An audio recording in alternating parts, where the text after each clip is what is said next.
Hello, River Landing. So many of us were hopeful that our team might have a Cinderella run in either the men's or women's basketball tournaments. But now South Carolina and Yukon, Houston and Florida will battle for the championship, and the rest of us will repeat that familiar refrain, "There's always next year."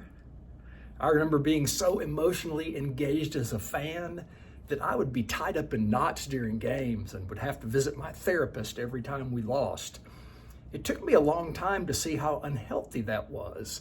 It wasn't the sport, it was me. Eventually, like that addiction I had to the Hokey Pokey, I turned myself around. If you love a sport, you gravitate to a particular team for any number of reasons. Once you are a real fan of this team, it changes your life. You begin to wear their colors and their jerseys. You have favorite players that you celebrate and follow on social media. You buy tickets to see their games or order your day so you can see them on TV. Real loyalty to your team doesn't shift with wins and losses.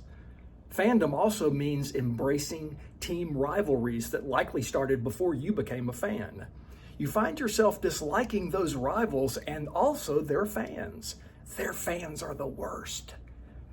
What's interesting to me is how similar this is to how we hold our religious and cultural identities.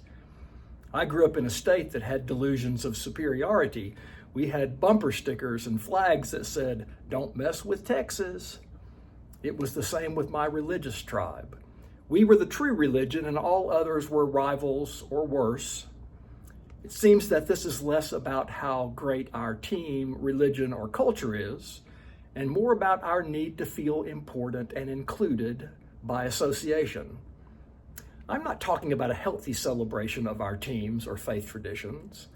I'm grieving the unhealthy and toxic version of being in a tribe that pushes us into conflict with perceived enemies, that sees those other people as the worst. It's bad. We need a miracle, a hokey pokey miracle that turns us all around. That's what it's all about. Have a great week, my friends.